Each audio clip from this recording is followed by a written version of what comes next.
all have question cards. We'll be collecting those quickly so we can get through those.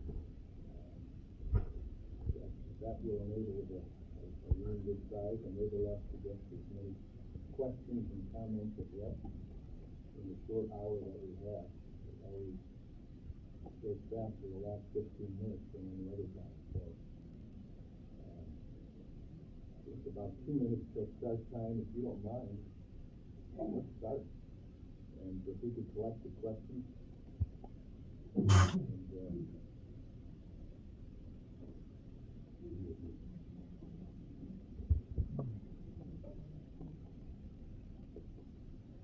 channel 2 here. 22. 22. Good to have you here with us. Good to have a cracker with us. Always enjoy it.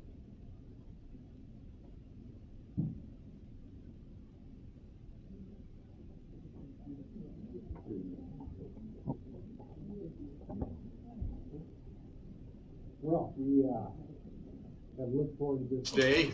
We've looked forward to being back in the district. With all that's been going on in Washington, and you may have read about a few things happening, it's been an active place. Things have been going on with the One Big Beautiful Bill. I just wish that we could have picked a shorter title for that. I'll probably call it today the Reconciliation 1.0, because we're looking at another reconciliation potentially here in the fall of 2.0. And I was with the speakers a week and a half ago, and we've been saying there may be a reconciliation 3.0 come spring. We've got a lot to do to deal with trying to right-size the economy, right-size government, right-size the budget, and get things back on track, and try to promote the growth that we missed in the previous 4 years and the inflation that went on. The challenges that were there, someone has to finally step up to the plate and do it. And I've been pleased to see what our president has been willing to do, and ultimately the majority of both houses. So a lot of activity. Then the rescission package, first time in about 30 years, the rescission package has gone through $9 billion of savings that can be put towards solidifying more impactful programs that have suffered over the years. So that's what we've been doing, and so to be able to be back in the district that runs from Lake Erie to Lake Michigan, the entire southern border, and takes in a few hip-hops up Jackson County, Calhoun County, and the southern part of Kalamazoo County. It's good to be back before we again head back to Washington after Labor Day. So good to see you this morning. Why don't we start out our process that has become the best over the 16, now 17 years of doing these town hall experiences is to take the cards that you've written on. We found out that solidifies your thinking about putting it down on paper. I sound like an old English teacher right now. Putting the thoughts together. If it is your question, and some questions are the same. So those will belong together. But if that was your question, in that either the one question asked or multiple ones, they're all the same question. You get one follow-up to make sure we understand clearly what you're doing after the answer as clearly as possible. I don't expect all my answers to be accepted and used by everyone in the room, but it will be my answer. So Dustin, why don't you start? Jason from Metropolis writes, what legislation will you propose to help small business, the care situation, now favoring big companies that think comes with gold bars to Trump? We're getting so off and on tariffs, we can't plan our future. Is tariffs a gritty issue? I'm generally would be considered and classified as fair trade, free trade. And tariffs are not something that we have normally looked at as a generally acceptable policy. We want as open as possible. But as a tool to try to get fair trade put back in place, and that countries that have received the benefit over the years after the war to try to restore, reconstruct Europe, to give them a chance. We've let these tariffs go on that they put on us and the products we send in. And we haven't added any tariffs to theirs. Because China is 250% tariff. India, 175% tariff. We just let those things go on. And finally, we had a president who's willing to say, listen, we want your countries to succeed. But you can't do it continuing on the back of the United States. So, we give a reasonable time to work on that tariff, to bring it down to a reasonable fashion. It doesn't have to be as low as us, but it has to be reasonable. And if it isn't, we're going to increase the tariff to you. And that's what's taking place right now. So the tariff is we understand it's a tool for a time period, and we've seen now negotiations all around the world start to take place, in the EU and others, that ultimately submitted to that and come to the table and worked out significant agreements. The tariffs that we've seen just July, and was recently reported, $25 billion came into our pockets. This came a report from the CBO the other day. Let me make sure I get it right for you. Will significantly, within the next 10 years, bring in a savings which goes toward the deficit of the country of $4 trillion. That's CBO looking at the dollars brought in, actual dollars, and the interest not being paid on that deficit of amounting to $4 trillion. Now, we don't want that to continue on forever. And so India today that received, as agreed, a 50% tariff because they're unwilling to stop some of their policy in dealing with Russian oil and a few other things which, relative to their tariff they put on our products, are going to feel it. And as we've seen in the past with other things. So that's what we're doing. We're seeing a growth in our businesses coming back.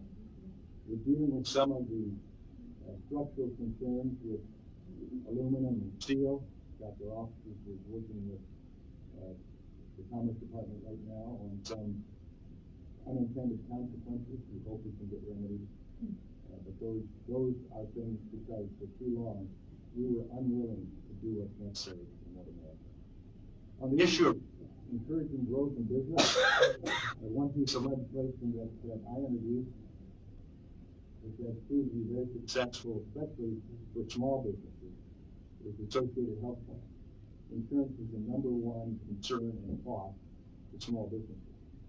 Be able to draw together for an economy of scale of small businesses in a general area to be able to offer benefits, insurance benefits to their employees, like unions are capable of, or large corporations, is a boom for small businesses. So that passed the House. It's over in the Senate. We hope to see it completed and signed by the President, because we know that he wants it. Since in his last term of office, he put it through an executive order, and it worked very well until the court said that.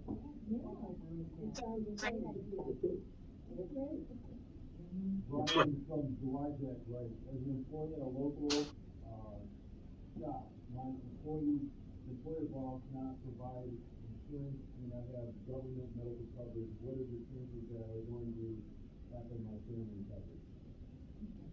Well, all I can say is that if you have medical coverage, probably through Obamacare right now, because that's what's been put out.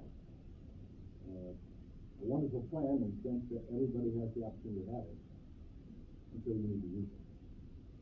And then it doesn't cover all that money. That's all insurance. So that's the challenge. You have it. You have it. It's universal. But when you go to use it, that's where the problem comes. That's where the associated health plan opportunity is for small businesses, like what I think you're talking about. If they have an opportunity to join together for free market competition in insurance that allows larger levels to be paid and not everyone at the same level, it works better. And associated health plans is one of the ways of doing it. That's why, for instance, the unions aren't pushing their employees into Obamacare. They have their own insurance. based on the economy of scale, which works. That's why like corporations have insurance policies that meet the needs legitimately of an overwhelming number of their populations. And that's the way it has worked, and that's the way it will work, and that's why Obamacare hasn't worked. And that's why you're still complaining about insurance, because of the mandate. Next question. Some people back here can't hear because there's a lot of chatter going on, so let's try to be respectful of everyone. We have a lot of questions to get through. Steve from Brisbane writes, you have stated that you support efforts to protect the Great Lakes, given the significant cuts to EPA and reduction in regulations governing pollution of lakes. What is your plan going forward to protect the lakes? We have more money going to the Great Lakes Restoration Initiative than any administration prior to this one. Why? Because members of the Great Lakes Restoration Caucus, which consists to a great degree from Michigan, got together with the president a few years ago and said, Mr. President, we have underfunded the Great Lakes Restoration Project for years. And we explained to him, and he got it. We had an increase for the first time in years to put toward it. Our Great Lakes have been restored significantly. Algae bloom in Lake Erie, great problem comes from that as a result of the lake being so clear that the sunlight is dealing with that issue. And then we have, coming from Detroit downstream, some of the runoff that's coming from the sewer systems and other places. But we've got efforts to do that. This president has worked on the Asian carp issue certainly more than President Biden or President Obama, who are contributing to the Illinois shipping industry. And we now have action in growing way to put in place the protection against Asian carp, which did not take place, as a matter of fact, under Biden. Was that your question? Yes, it was. I don't believe you spoke to one of my major points, is that because the EPA has been vetted, who are the people who are going to be monitoring pollution in the lake? Will they have enough personnel to be out to work for protecting the lake and their watersheds? Because the scientists, their funding has been pulled, from any type of enforcement. How is that going to happen? It's very practical. There's funding for enforcement. I want to hear its practical reason. Are you going to hire enough people Yes. to work in the office Yes. to get the job done? We're hiring people who will actually do the job. In fact, the president required all the federal employees to come back to the office. For the EPA. EPA as well. How come that hasn't been reported? And Lee Zeldin is a good friend of mine. Lee, who is the administrator of the EPA, will do a fabulous job. He understands how to make government work, as opposed to just have a bureaucracy. By cutting the regulations on how much pollution can be generated by allowing. No, we're not cutting those. We're enforcing those. We're enforcing. Next question. Bill from Subtitles writes, why did you defund the public broadcaster? Well, why should 77 million people who supported this president and his policy, which the public broadcasting institutions were working against? And why should Channel 22 and other broadcasting institutions have to go out for sponsorship to provide free coverage, free information, free programming for you folks to have, and we have taxpayers who don't concur at all with what community broadcasting, public broadcasting, taxpayer broadcasting covers. But So it's a saving. Mr. Rogers explained that to Congress. It's a saving process that will work for everybody. And if you want to support public broadcasting, you can do it. You can do it. Appreciate their honesty and reporting. You guys just can't handle it. That's why it's good for you to be able to support it. Next question. Victoria from Subtitles writes, how in the world does it? Well, then,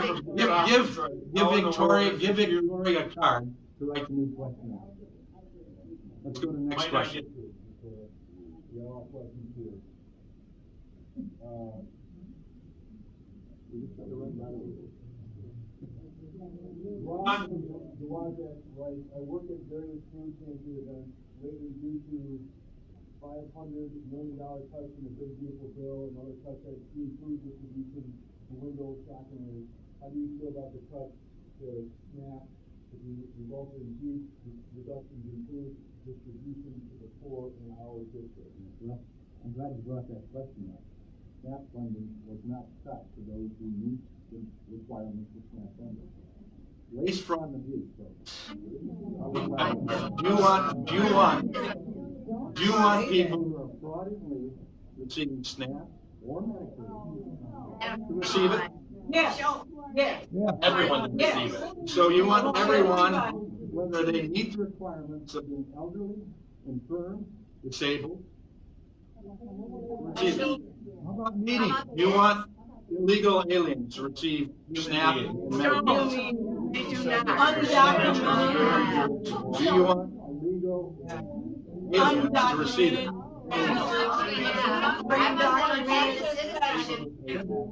We know the answer to that. We know the answer. Yeah, we're certainly.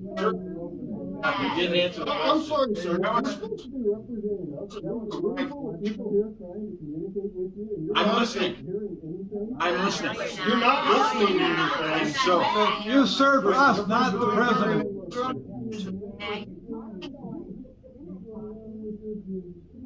this is, That's why we got to begin the conversation you're talking about, and answer the question. Yeah, I mean, we are trying to do it as efficient as possible by letting you put the questions down.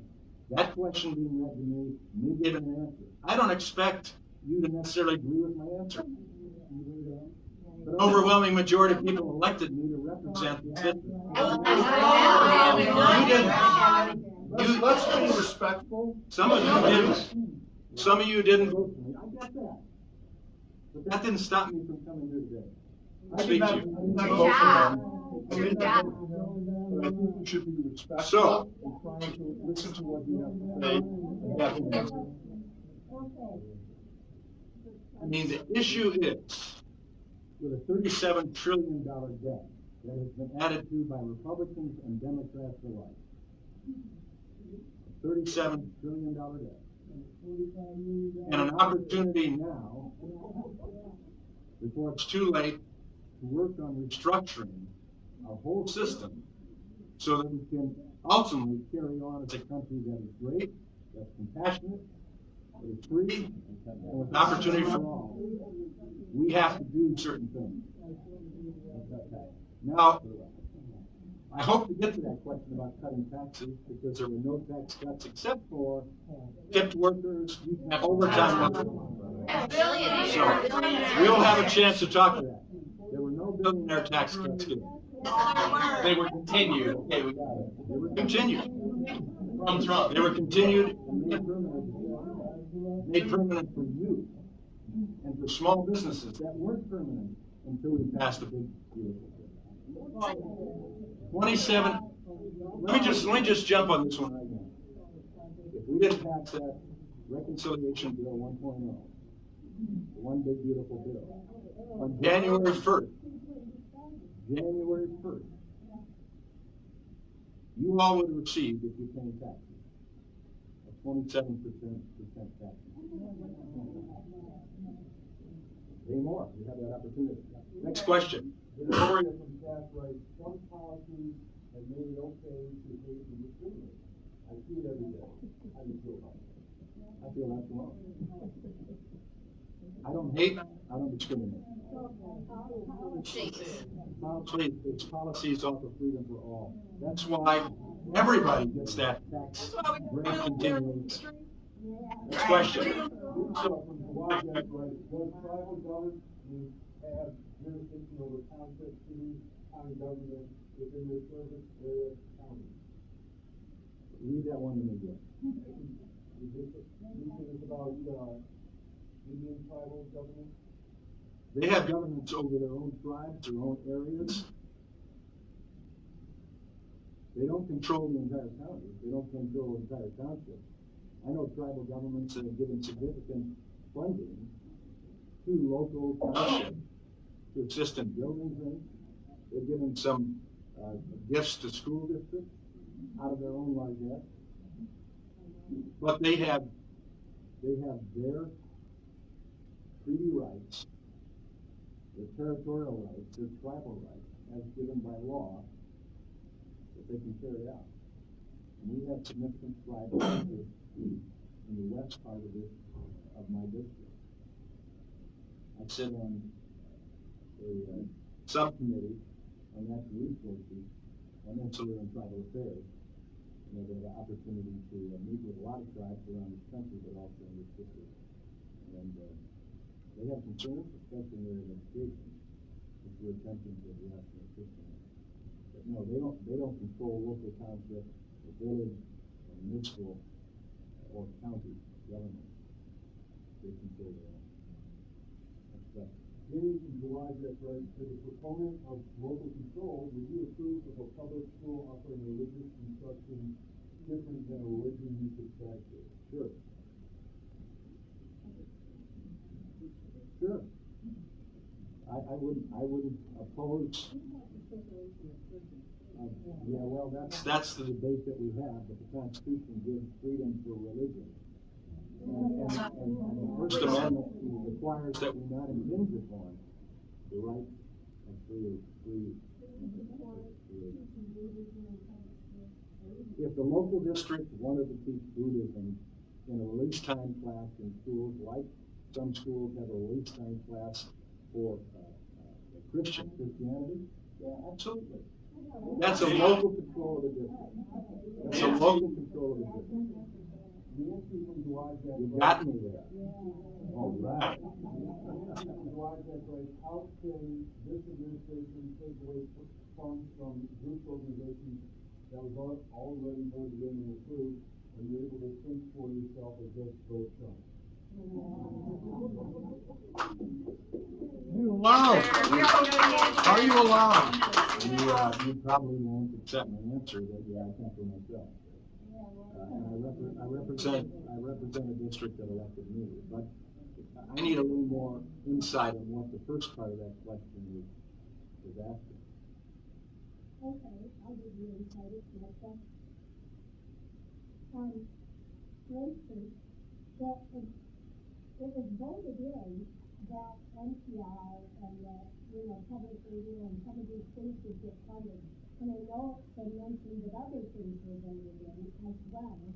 And now it's being taken away. Yeah. Congress can vote in or out. We voted out. And we voted out. We can change laws. No Congress is required to accept past legislation that were already appropriated. We can change it. We can rescind. We did that with the rescission package. $9 billion of rescission. We can do that. It was necessary. It was wasted funds.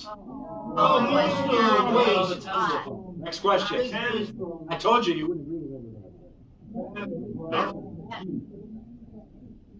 Rights do support eliminating vote by mail to also provide actual evidence of widespread fraud where it is used. No, I can vote by mail for a absentee ballot. No, that's been in place for years and years. The trouble is expansion. Right now, we have days upon days you can vote. You can vote absentee for any reason, not simply because you're elderly or you're going to be out of town. You're sick. What's wrong with it? Yeah. You ask clerks all across the state what's wrong with it. You ask almost anybody, depending on how the election turns out, there are always concerns on either side of the aisle that it was a fair election. So why should we do that? Why would it be difficult for us, like we used to do, and I grew up on the south side of Chicago, of course we were a Democrat area, but we went on one day, we voted went in that booth, we pulled that big lever, shutting the curtain, put the levers up. Again, who wasn't allowed to vote? And it worked. Were you And working now- 2 jobs at that time? And now we have the opportunity to wait for days at a time to see what the election outcome is. And we used to find out that night, sometimes late, that Eisenhower won, or Kennedy won, and it goes like that. So, I contend that America is smart enough, and Americans are smart enough, and we can provide certain flexibility so that everyone has a chance to vote without having the convoluted system we put in place. Make it a national holiday then. Next question. That was my question. We got a lot of questions to get through. That's his question, he can follow up. So I work every year as an election inspector. And I work very, very closely with my state, so I can tell you absolutely right. They love the ability to have absentee ballots. You can do a lot of people in the world time if you have a difficult time, especially the elderly, getting into vote. Yeah. So, Trying to cut back on that, I think. I'm not opposed to absentee ballots for the elderly. I'm not opposed to absentee ballots for the friends. You said you don't know any experience. I don't expand. Very, No. there's a lot of people that could very well use that and really benefit. if they can use it, Legally, they can use it. We didn't Change change it. that. But why days upon days of voting in early days? The days are days of protected because there are a lot of people with work hours that still out there and having access to multiple things, help little people get. our world has changed that much. Well, I'll take How many times have you actually worked in election? I have not worked in election poll. My point is, I can't work in election poll, and elected official. let's go to the next question.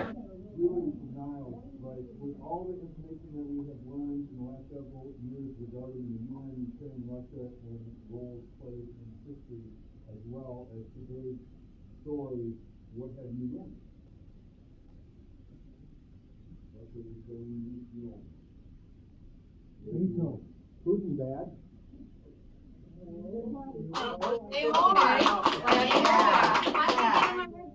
Ukraine should win. Hamas bad. Israel should win. Okay, you asked me what I learned. That's what I know. I don't want communism expanding in the world. I don't want Putin taking any more ground. I don't want the socialism, And the communism rebuilding again. I think Ukraine ought to be a free and sovereign country. And I'm glad to support it. Not invaded by Russia, and that's wrong. And Obama let that happen. Israel is fighting a long-term ceasefire. And who on October 7th started the war? Say it. Hamas.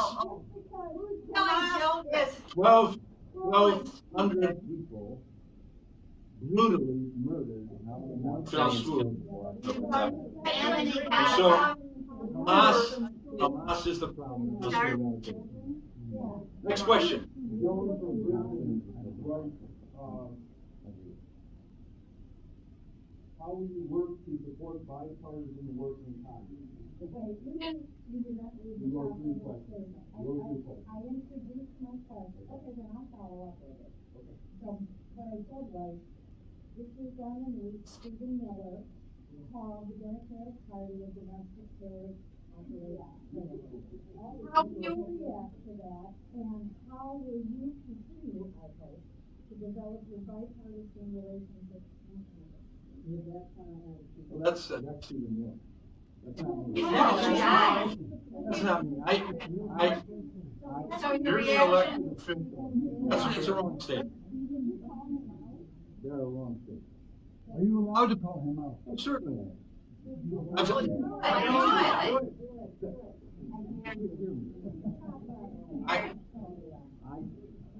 To Stephen Miller's face, told him he was wrong on several things, and I won't go into all the several things. But on this issue, you asked about my bipartisanship.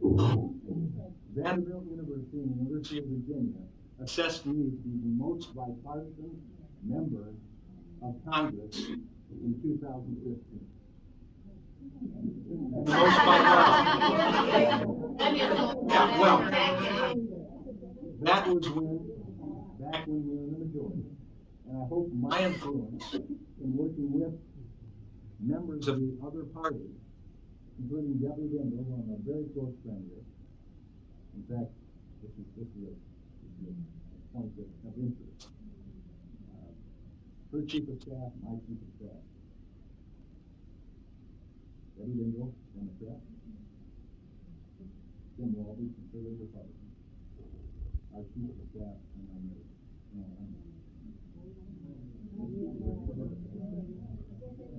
That speaks worse for her. So you're not bipartisan.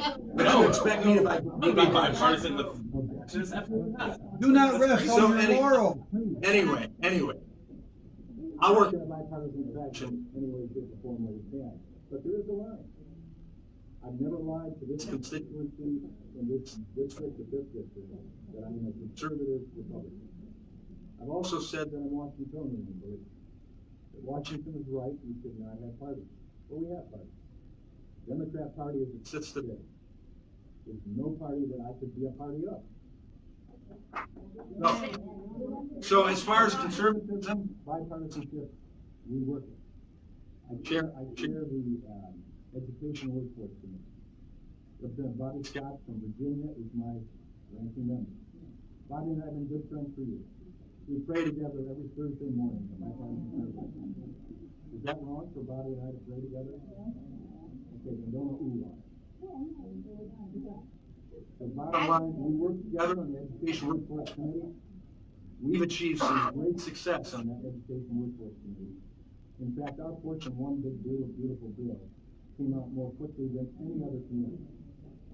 Without craziness that went on in some committees. Because we know how to work together in bipartisan. Next question.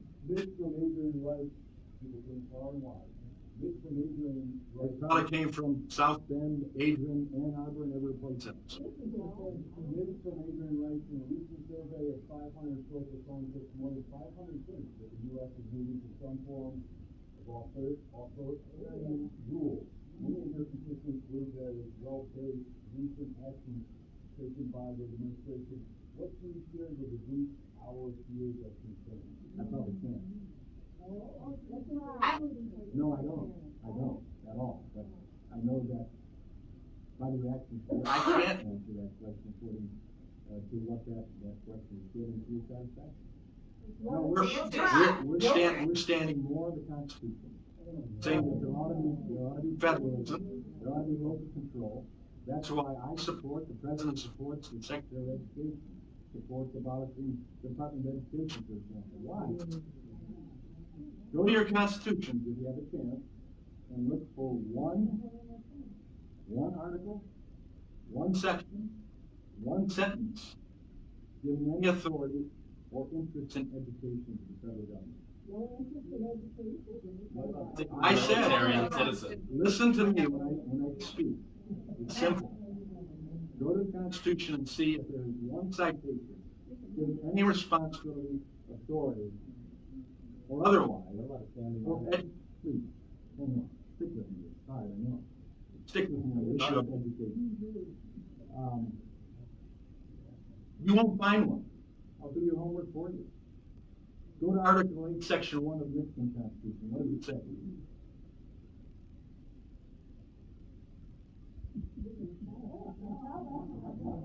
Nobody knows. Religion, morality, and knowledge being necessary to government and the happiness of mankind. Schools and the means of education shall forever be encouraged. That's why we have a state board of education. That's why we have public school system in Michigan. That's why it's the place in all states, all 50 states. Education takes place best locally, with local control. And remember, if we get these three things right in education, and I've said this in front of my committee numerous times in other places, student, teacher, the parent. You get those three aspects of education right, you'll have a great education. But we're not getting that. We're not getting that in Michigan. When we've dropped now to 46 out of 50 states in our third grade reading education assessments. And if statistics show if you can't read by third grade at grade level, there's a 70% chance that you'll spend time in prison or on welfare. So the bottom line is, Head Start, those things will be funded, but fraud, waste, use will be taken out. Next question. That was a good question. Thank you. Taking it away from education. Your question was on education. No, it wasn't. It was on authoritarianism. That was the one. No, I'm much more. The question is about the fear that many of our constituents have about moving into an authoritarian type government. Based on some of the recent activities of the administration, where there has been attacks on judges, attacks on media, attacks on universities, the deployment of the National Guard into DC, possibly into Chicago, people are afraid. We admit that our political representatives have not been able to solve problems. For example, crime. Crime is a major problem in many cities. Okay? But deployment of the National Guard, that's not what they're for. That's not what they're designed for. What can you do to allay the fears that many of your constituents have about the government moving away from a democratic rule to some type of authoritarian rule? Please help us with that. We will, one of my colleagues is as I do, we will stand up if this administration crosses the line in carrying out the function of protecting its citizens and using the appropriate means. Remember, the District of Columbia is under the control of Congress and the President. Except on January 6th. Well, we had a problem with Nancy Pelosi not accepting that.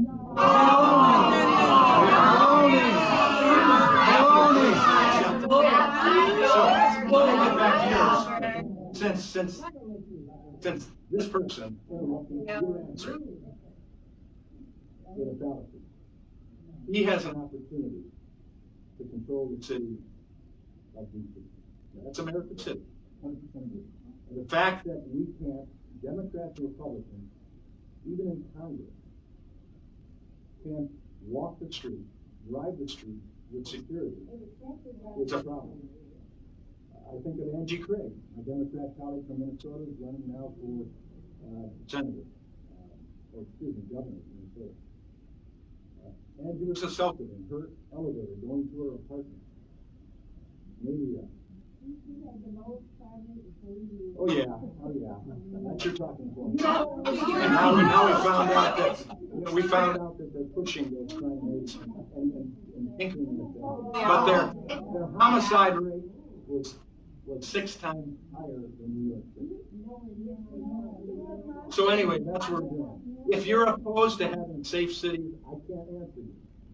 But if you want safety in your cities, we can do it. Now, the National Guard can be called into any city. They can be called into any city to protect the peace and safety. And if necessary, and I grew up in Chicago, I grew up on the south side of Chicago.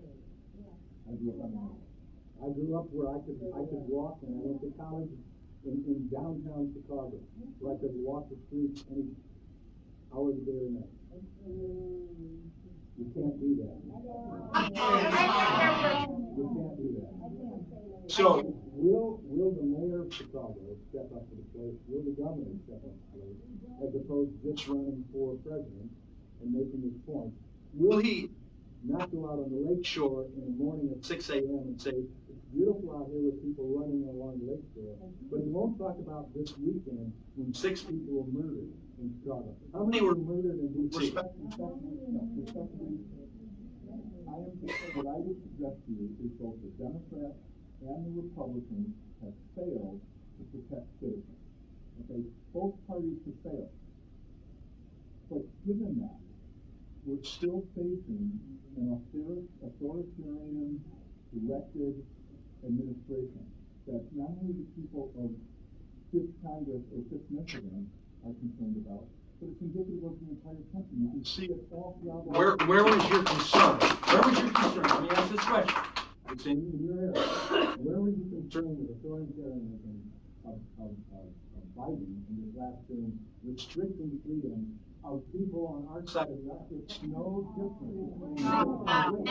Yes, Mike Pence. The Democrats have been wrong, the Republicans have been wrong.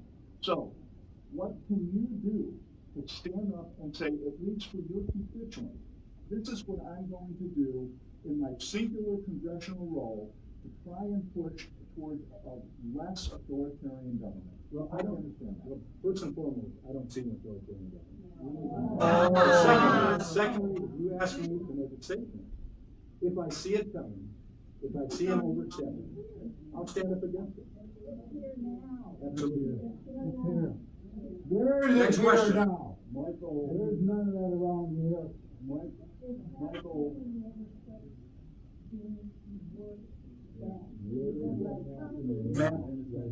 next question. Michael, right, when will the Congress begin to return the Constitution as far as gold and silver-based money instead of being farther to digital money? Well, bottom line, we're not going back to the gold standard. I'd love to see that. But the votes aren't there, even in the constituencies we represent. At least with crypto, 3 bills were passed last month, establishing the fact that cryptocurrency is going to be the currency moving into place around the world. Who wants to control that? China. China. So our legislation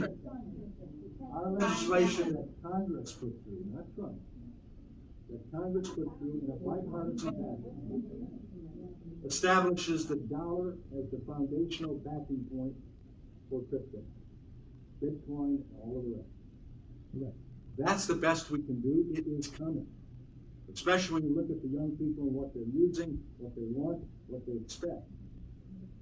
If we have the ability to still say that worldwide, crypto will be based upon the dollar, that's a positive step. And that's what Congress did, not Trump. Next question. John, like, do you believe in privatizing education, and how do we fund public education to make our culture well again? I think giving public education, to answer your last part of the question first, giving public education back to the parents to make the decision is the best approach. That's what happens with the local control of education.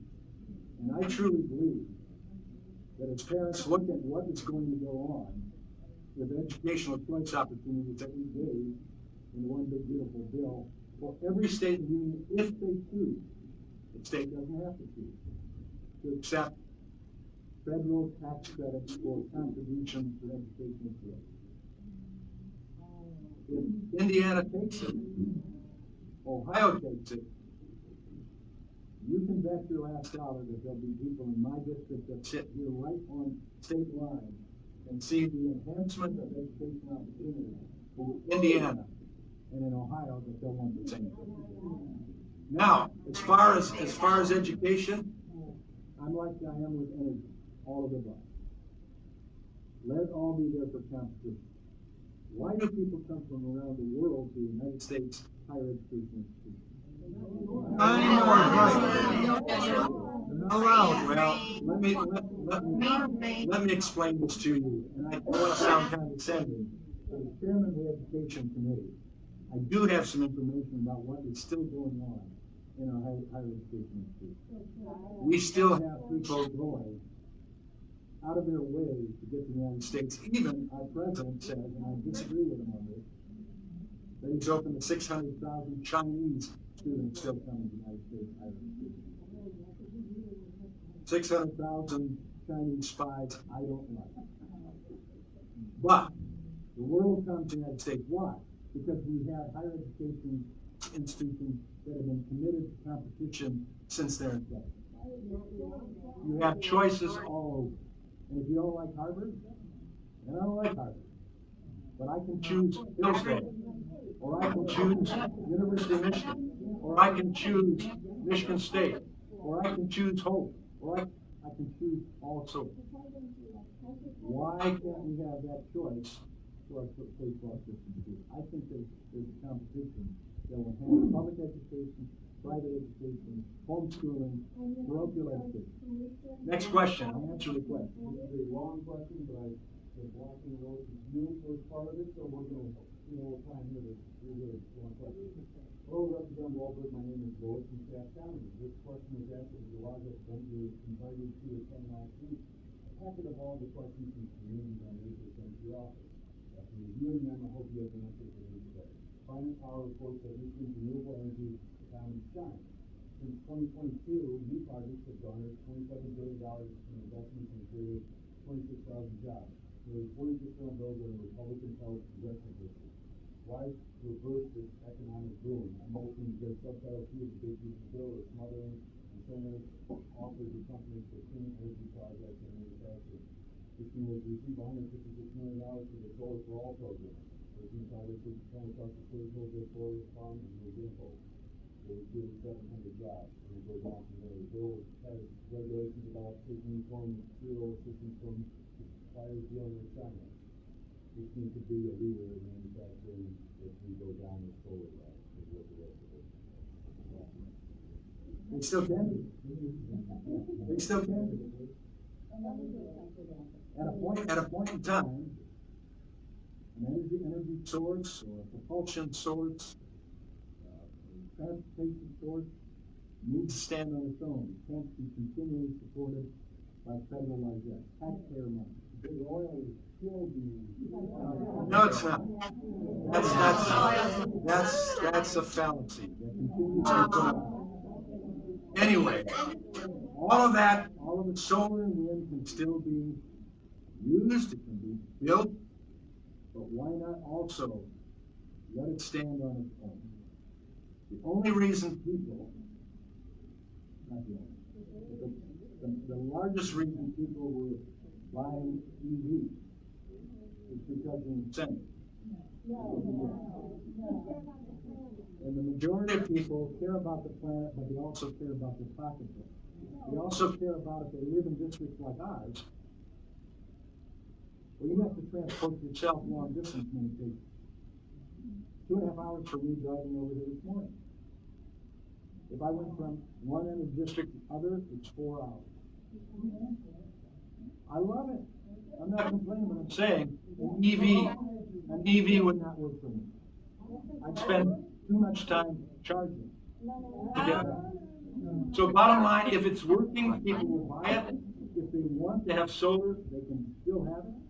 They can achieve that for the common good if they believe it's for the environment. And we can find there's other sources that talk about the environmental damage that takes place. As I sat with people from Agriculture Department just this week, in fact, concerns about what it's doing to our soil. You ought to have that debate. And the government shouldn't be putting a thumb on the scale. So bottom line, they can still do it, but do it on your own. She also wanted to add the big beautiful bill hinders forward. It hinders development of clean energy, but it opens federal land and waters for coal mining and oil and gas drilling royalties that companies like Exxon are required to pay to be used in public land. We can do all of that environmental side. I co-chair the Conservative Climate Caucus.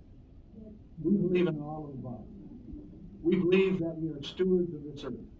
We believe that stewardship involves using resources we have. We believe that the rest of the world has been benefited greatly because we had the ability to do manufacturing, we had the ability to do transportation, we had the ability to do IT, we had the ability to do cyber issues, we had the ability to provide national security to our country, but as well to others. And all of that came from being able to use our resources and doing it in a way like no other developed country in the world has done it. I remember growing up on the south side of Chicago. I remember working at U.S. Steel Southward in the furnace division. I remember chewing the air, the particles in the air. I remember that. He's a Democrat. I don't have that now. He's a Epstein file. I don't have that now. They're probably in some solar project. Let's go to the next one. Carolyn Wayne, how do you feel about Trump making reference to people or things he did dictate a third term? President Trump does not expect a third term. He knows that he can get some of your votes by putting out jokingly that he's a dictator. And you know what? And you know what? He's good at doing it because he gets your vote. Next question. Do this, you get it right. When Trump sends the military to retreat from Nixon, what do you plan to do? Well, where's he going to send them? Detroit. Detroit's doing very well. Detroit is not being mentioned by Trump. Why? Why? Because they've turned things around.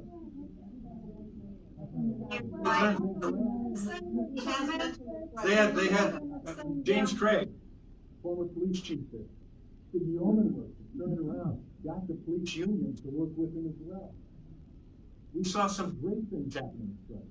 I don't expect that there will be troops put on the ground in Detroit. I don't expect Wajak will have troops. Does what would you do? No, I'm not speaking of that. If it's needed, I'll say thank you, President Trump. If it's not needed, you know what? I'll have to admit to you, I like to say true. Next question. Dave from Walberg writes, what are you doing to support agriculture in these difficult inflation-fueled times? I tell you, when I talk to farmers, I do that regularly, and with farm groups also, asking what they think. What came out of the one big beautiful bill for them was immense. In that, some of the key things that they will always have to fight for in the farm bill and have to give away a bunch of stuff in order to get that, they've gotten that. They got crop insurance put in permanently. And they're willing to pay into that, so we don't have those base programs that are put in for farmers that everybody complains about. Farmers have stepped up to the plate. We took away their fear of the death tax, inheritance tax, that would destroy their opportunity to pass on the farm to their families. That was put in, and made it permanent. You don't have to wait for a farm bill every year. It's permanent. They love that.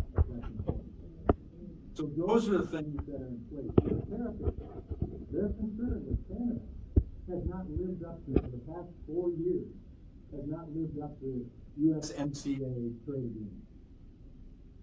And Trump has taken Canada, Mexico to task for that, and rightfully so. If we lived up to it, why shouldn't they? That's why we did away with NAFTA. Whatever that thing was before. And we went to the USMCA. And we've lived up to it for the past 4 years, those countries have. And so farmers appreciate that thing. Will there be some uncertainty and upheaval in the industry? Of course there is. But if we keep doing the same old, year after year, we never change for the good. Thankfully, farmers understand good times, bad times. I tell them jokingly, but it's true. They're the most optimistic people in the world and the most pessimistic people. They have to be that to do farming. They don't get to choose their price. You do, and government does. But they don't. But they still have to feed the world, and they do. And so they pretty much like what we've done in moving forward and giving them certainty in their view. Next. Michael from Niles writes, if lithium mining destroys the environment, why is it allowed to continue? We can do it without destroying the environment. Let us do it. We can do it. Next question. Edgar back here from White Pigeon, what is in the farm bill that insurance companies can't?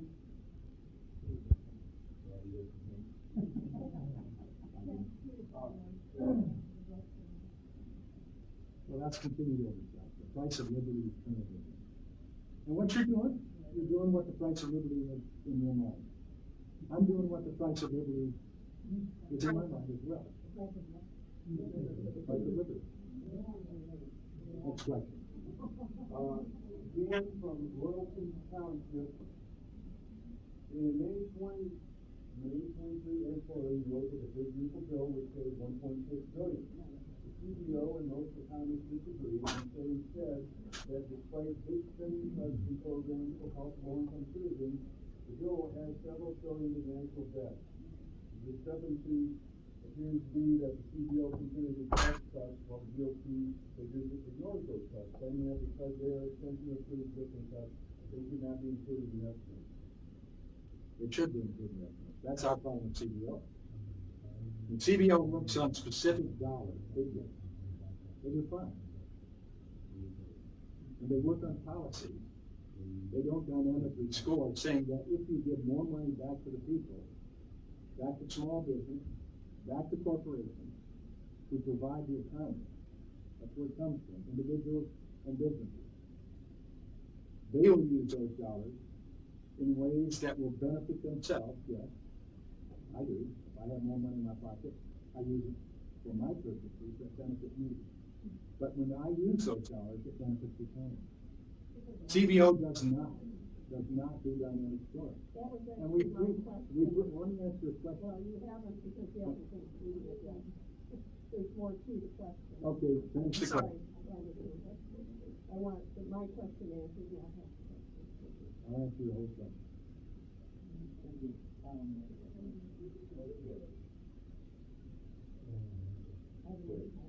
Okay, where do I leave off here? The fact is that when the cuts were implemented in 2017, they were set to expire in 2025. So their impact on the debt past 2025 was not accounted for. That's what I left off with the question. Well, I was going to answer that part of it. CBO was wrong. They said it would cost us $1.5 trillion to GDP.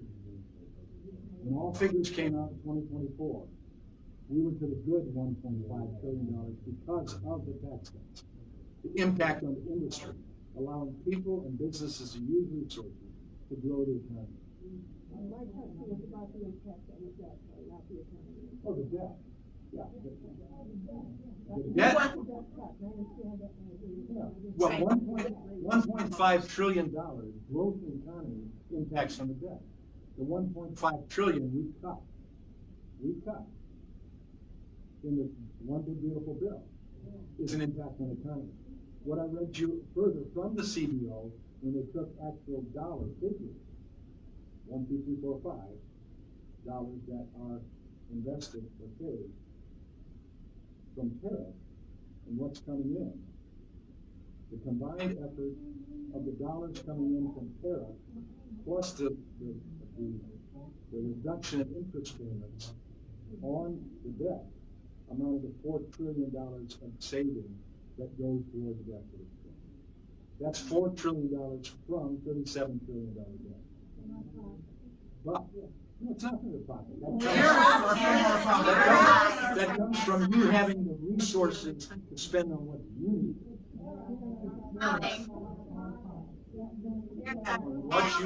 What you can grow in the economy that gives you a greater economy to work with. Otherwise the government will keep those dollars. You won't be able to benefit from them. And that's where socialism and conservatism comes out. That's We're right. over time right now, but we have a proud veteran here, Shannon, wanted to read this question. Ken from Buchanan writes, what will Congress do about inappropriate use of National Guard as police force in D.C. and other cities? National Guard not trained to be police, used by governors and mayors for emergencies, fires, floods, hurricanes. National Guard is trained for combat. Why is state request for extra police funding not approved? Well, I tell you what. Go ahead, finish it. What is being done about all the cuts to VA resources? I guess that's a separate question, but Okay, let's get the veterans last, and I've got pretty useful there. We will stand against an unlawful use of the National Guard or federal agents in cities. federal agency is one thing, the Army is something entirely different. The National Guard is capable of securing safety and security in the city. They're not trained for that. They are certainly No, trained. they're not. You have, I spent 20 years. you have law enforcement entities in the National Guard, the Army, the Air Force, the Marines, They're not the Coast Guard. They're not trained for it. They are capable, I'm surprised you would say that. They are capable of doing anything that the commander-in-chief asks them to do. Review Kent State. Now, your question was, will we stand again? And on the awful use of, absolutely. But the District of Columbia, he has the complete right to do what he's doing, and you know what? It's working. Even as he had the complete right to secure the border. Did he secure the border? Yeah, he secured the border. And he did it quickly. He's talking about going into Baltimore, We'll and continue. rising going into Tennessee and Arkansas. Let me finish. No, wait a second. Wait. He's going after Black mayors and black governors. No, he's not. No, he's not. There's in that list of 10 cities that sit up the top. 8 of them happen to be Democrat cities, yes. But they also have cities. That's absolutely true. But bottom line is. Can I ask you a question? May I? We will stand up against him on the awful youth. He has not done that. He has not done that. And we're benefiting because cities will be safer at the very least. I heard the governor of Arkansas yesterday. If we need something in Arkansas and the president's willing to do it, we're all for it. Okay, let me finish. What is VA resources? VA resources, I can tell you the fact of bringing the VA workers back to the office, away from remote working, has benefited veterans all across my district. I can't speak for other districts. But my staff, that's one of the top issues that we deal with. Veterans issues. Next is IRS. They cut 82,000. And we are receiving, I can't answer your question if you keep talking. We are getting faster turnaround on our veterans issues and the questions we put forward under concerns than we have ever had before. And I have people right here, standing here, who is one of the key people dealing with veterans issues in my district office.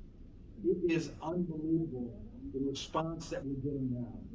Quick response. It used to take months. Are now done in days. And veterans are being served. In our office, we also have an opportunity now to hire a specific veterans staffer to do all of the veterans issues. It's working.